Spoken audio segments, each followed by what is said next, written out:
Assalamualaikum warahmatullahi wabarakatuh. Kami dari kelompok 3 akan memenuhi tugas dari mata kuliah Hukum dan Etika Media dengan membuat podcast yang berjudul Berita Hoax. Dengan saya sendiri sebagai Yandi Pratama Nugraha, Dengan saya Novian Rizky Penjordan. Dan saya Taufikur Sudari. Dengan saya Eni Keriniani. Oke, selanjutnya kita langsung saja ke podcastnya. Tonton terus dan jangan di skip.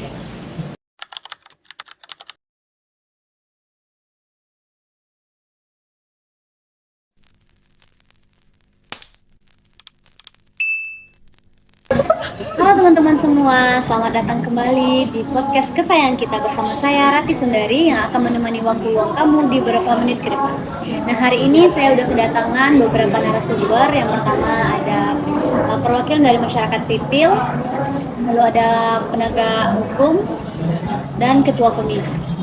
Untuk narasumber hebat kita ini boleh perkenalkan diri dulu. Yang pertama dari masyarakat sipil.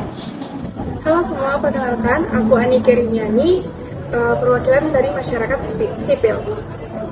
Selanjutnya, perkenalkan semuanya, nama saya Yandi Pratama Nugraha. Saya sebagai ketua Komdiji. Perkenalkan, saya Steven Jordan dan saya di sini sebagai penegak hukum. Oke, baik, itu narasumber kita yang pada saat ini yang menemani kita. Nah, hari ini aku akan membahas sesuatu yang pastinya sering lewat di HP kita, yaitu berita hoax. Kadang kesal nggak sih kalian kita udah sering buka WhatsApp keluarga, isinya berita yang bikin panik. Pas dicek beritanya itu bohong. Biar kita nggak gampang ketipu, aku udah ngerangkum beberapa pertanyaan sekaligus jawabannya nih. Ayo kita bedah. Yang pertama kita akan bertanya kepada perwakilan dari masyarakat sipil. Kita kan sebagai masyarakat biasa nih nggak lepas dari HP ini. Seberapa sering sih kita menemukan berita hoax media sosial ataupun WhatsApp? Dan biasanya hoax tentang apa yang paling sering lewat? Jadi hoax yang sering lewat itu contohnya kayak berita-berita yang produk-produk gitu kan, misalkan skincare gitu. Nah itu nanti pasti banyak orang-orang yang beli produknya, tapi pas dibeli itu produknya nggak real ya? Iya, nggak real gitu. Itu salah satunya nggak sih? Oke, itu aja. Mungkin yang pertanyaan selanjutnya, kadang kan kita gregetan ya.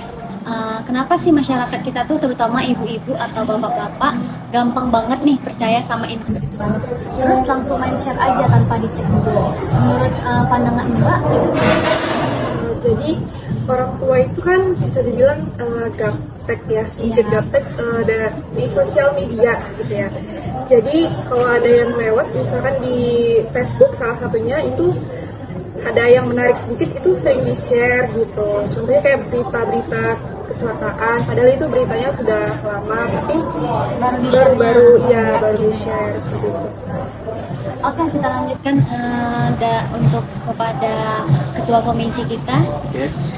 Saya ingin bertanya bagaimana tanggapannya mengenai kasus-kasus hoax yang terjadi di Indonesia. Oke, sebelumnya terima kasih kepada host telah mengundang saya ke sini. Bagaimana tanggapan saya mengenai kasus hoax yang ada di Indonesia ya? Sebenarnya kasus hoax yang ada di Indonesia itu sudah lama terjadi ya, dan itu bisa menjadi sebuah bencana perpecahan antar suku, bahkan masyarakat itu sendiri di dalamnya.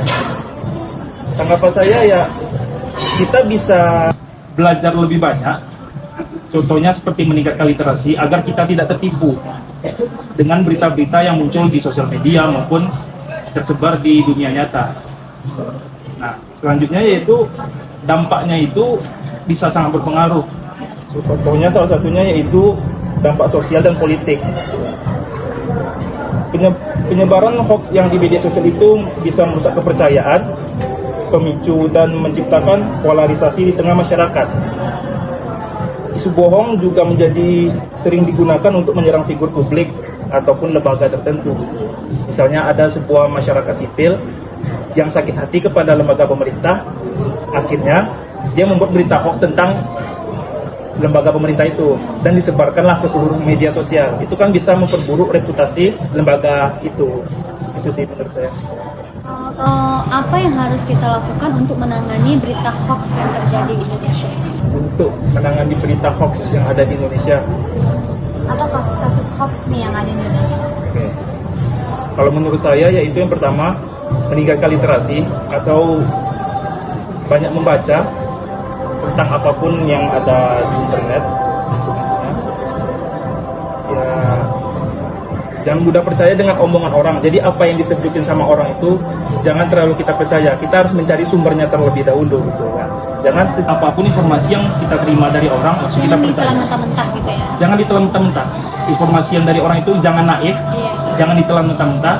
Kita cari dulu sumbernya, dari mana asalnya, benar nggak berita yang disampaikan oleh orang ini terbukti benar gitu. Ternyata setelah diselidiki, misalnya nih ada berita, setelah kita selidiki ternyata berita itu hoax atau bohong. Nah itu kan kalau misalnya kita percaya langsung, kita sebarin ke teman kita atau ke keluarga kita, itu kan bisa menjadi perpecahan atau menjadi masalah kan di dalam kehidupan kita. Nah jadi itu menurut saya meningkatkan literasi tentang berita hoax itu sendiri. Baik, terima kasih kepada Ketua Komisi. Selanjutnya kita akan beralih kepada aparat penegak hukum. Pertanyaan saya, sebagai bagian dari aparat, apa peran kepolisian untuk menangkal peredam hoax di tengah masyarakat? Ya, untuk menurut saya dan juga termasuk untuk berita hoax ini sebenarnya ada beberapa penanganan.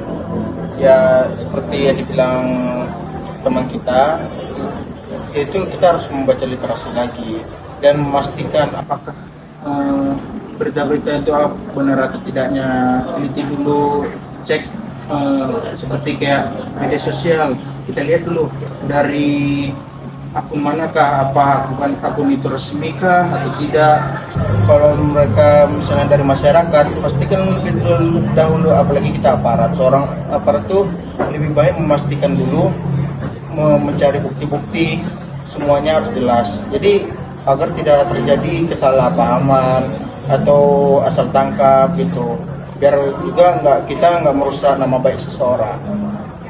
Lanjut pertanyaan saya selanjutnya, apa sanksi bagi seorang polisi ataupun jaksa yang dengan sengaja menyebarkan berita hoax ke media sosial? Untuk sanksi mereka, aparat penegak hukum itu yang menyebarkan hoax akan mendapatkan mendapatkan hukum yang berlapis. Dikarenakan kalau secara pidana mereka akan mendapatkan beberapa pasal dan juga mendapatkan hukuman paling lama 6 tahun dan juga mendapatkan denda 1 miliar. Oke, mungkin itu saja pertanyaan-pertanyaan yang bisa saya tanyakan kepada narasumber ini. Terima kasih untuk narasumber yang sudah menyempatkan waktunya, yang bisa meluangkan waktunya untuk di podcast kita hari ini. Oke, mungkin sampai sini saja podcast kita. Tunggu podcast selanjutnya di episode selanjutnya. Saya Rati Sundari, pamit undur diri. Assalamualaikum warahmatullahi wabarakatuh.